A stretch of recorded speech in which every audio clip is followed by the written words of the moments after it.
There's a word buried in the oldest pages of the Bible. Most people have never said it out loud. Sheol. It's easy to read right past it. I think that's a mistake.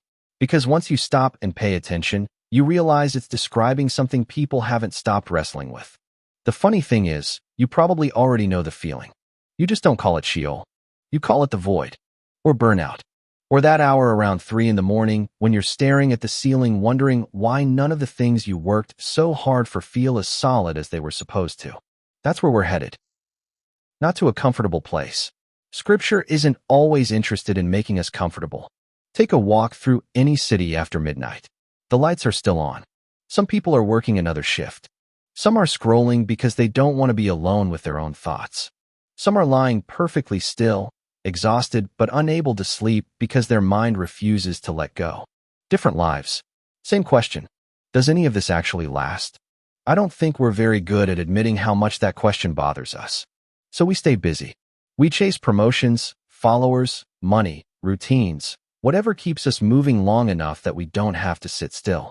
Because the moment everything gets quiet, another question shows up. What happens when this is over? Psychologists have a name for that feeling. Mortality salience. The awareness that you're going to die. It's a useful term. The Bible was talking about the same thing long before psychology existed. It called it Sheol. Not hell. Not in the way most people picture hell today. Something older than that. Quieter. The place of the dead. The place everyone ends up, whether they matter to the world or not. One story captures it better than most. Korah decided Moses had too much authority. So he rallied 250 leaders, stood in front of everyone, and challenged what God had put in place. The whole camp watched. Then Moses said something almost impossible. If God had really sent him, the ground itself would answer. Everything went silent. Then the earth split open. People ran. Dust filled the air. And Numbers says Korah, his household, and everyone with him went down alive into Sheol. I've always found that wording unsettling. Not just that they died. They went down. For ancient Israel, Sheol wasn't mythology. It was simply the reality waiting beyond this life. The place where titles don't matter. Achievements don't matter. Arguments don't matter. That's uncomfortable. Honestly, I think it's supposed to be. But that's still not the whole picture. Later, Jonah uses the same word. Only this time nobody is being swallowed by the earth. Jonah is disappearing beneath the sea. The water is black. He can't see the surface anymore. Seaweed wraps around him. Every breath feels like it might be the last one. And from that place he prays. Out of the belly of Sheol I cried, and you heard my voice. That's the part people don't expect. Sheol isn't only where hope seems to end. Sometimes it's where you finally realize God never left. The Bible doesn't try to erase that tension. Death is real. Loss is real. Sheol is real. It refuses to pretend otherwise. But it also refuses to say that God stops there. David understood that better than most. He wrote, "If I make my bed in Sheol, you are there." Sit with that for a minute. The place everyone feared wasn't abandoned by God. He was already there. And I think that's the point we've been missing. Sheol was never meant to have the final word. Sheol was never the finish line. That's the part one thing people miss. For the people living in the Old Testament, it was as far as they could see. They knew God. They trusted him. But they hadn't seen the ending yet.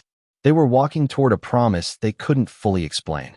David wrote, "You will not abandon my soul to Sheol, nor let your Holy One see corruption." At the time, those were words of hope. Looking back, there's something else. They're a tomb. A stone rolled away. An empty grave. Korah went down into Sheol. Jonah cried out from what felt like Sheol. Jesus entered death too. The difference is he didn't stay there. That's not some side note in Christianity. That's the whole thing. Take the resurrection away, and you're left with good advice and a dead teacher. Keep it, and suddenly death isn't what we thought it was. I know that's a big claim. The Bible never tries to make it a small one. So why should any of this matter to someone who's just lying in bed, mindlessly scrolling before trying to sleep? Because I don't think we've changed much. We're still afraid of disappearing. We just hide it better. We count followers, promotions, money, achievements. We tell ourselves we're building a meaningful life, but sometimes I wonder if we're just collecting proof that we existed. That's a hard sentence. I don't like it either, but I think there's something true in it. We've become experts at preserving moments. Photos, videos, posts, entire lives stored in the cloud. And somehow we're still terrified of being forgotten. No profile can answer death. No career can bargain with it. No amount of applause can make it wait. That's why Sheol matters. It strips away everything we'd rather hide behind. Here's where Christianity refuses to agree with the world. Your value has never depended on how many people remember your name. It depends on whether God knows you. Those are not the same thing. One fades faster than we want to admit. The other doesn't. So here's the question I'd sit with. If your job disappeared tomorrow, if nobody applauded you, if every title, every achievement, every carefully built identity vanished, who would still be standing there? What are you actually afraid of when everything gets quiet? Death? Maybe. Or maybe it's the fear that your life didn't amount to what you hoped.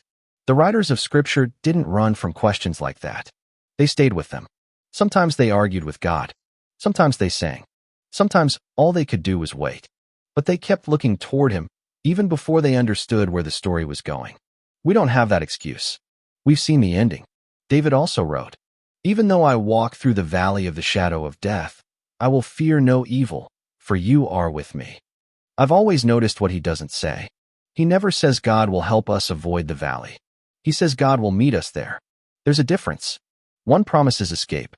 The other promises presence. And honestly, presence is the promise Scripture keeps making. If you belong to Christ, death is still an enemy. The Bible never pretends otherwise. But it's a defeated enemy. It can still wound. It just can't win. So if it's late where you are, if the room is quiet and your thoughts refuse to be, if you're wondering whether your life matters more than anyone knows, don't start by asking whether people will remember you. Ask whether you're known by the one who already defeated the grave. Because you weren't made to stay in death. You were made for resurrection. Jesus walked into the grave. Then he walked out again. Ever since then, death has been living on borrowed time.